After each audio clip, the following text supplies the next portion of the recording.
Seriez-vous prêt à tuer pour un inconnu que vous avez rencontré il y a quelques jours? Marche ou crève de Francis Lawrence, sorti en 2025, raconte l'histoire d'une longue marche organisée comme vitrine publicitaire d'un pays. Cette compétition réunit des jeunes qui doivent marcher jusqu'à ce qu'il ne reste plus qu'un. Le gagnant remporte une importante somme d'argent et un souhait. Porté par deux personnages, Ray et Peter. Le film aborde énormément d'idées et de concepts. Le capitalisme, le consumérisme, le rapport au choix, est-ce qu'on en a vraiment un ou est-ce qu'il dépend de notre classe sociale, le désespoir que peut provoquer la misère financière et psychologique, mais l'axe qui m'intéresse le plus dans ce film, c'est celui de la vengeance. Ray est motivé par cette course car il souhaite une seule chose, tuer un des participants. Pour des raisons évidentes de spoil, je ne vous en dirai pas plus, car le film est sorti récemment. Peter, lui, souhaite gagner pour faire quelque chose de bien. Étant quelqu'un n'ayant jamais rien possédé, il se dit autant utiliser sa vie pour faire le bien. Tout au long du film, une forte amitié se crée entre Peter et Ray. Et un dialogue va m'intéresser plus que les autres. Lorsque Ray partage sa volonté de vengeance, Peter lui explique que la vengeance, ça ne suffit pas. Cette réflexion peut se rapprocher du stoïcisme, ce courant philosophique qui prône la maîtrise de soi,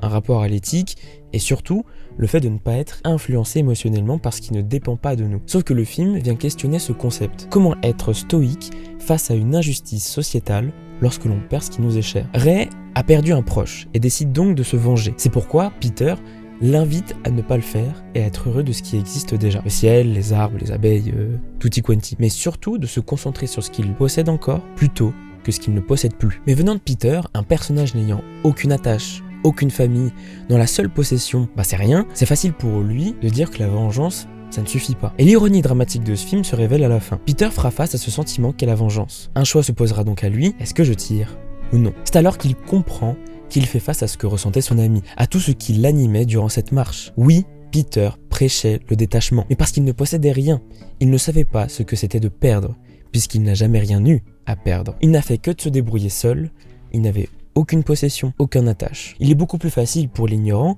d'être détaché de tout. Mais dès lors que l'on sait qu'on possède, un nouveau monde s'ouvre à soi. Nos idées, notre éthique et nos vertus sont mises à l'épreuve. Mais une seule chose restera, nos choix. Est-ce que Peter va tirer ou non? Ça, je vous laisse le vérifier par vous-même.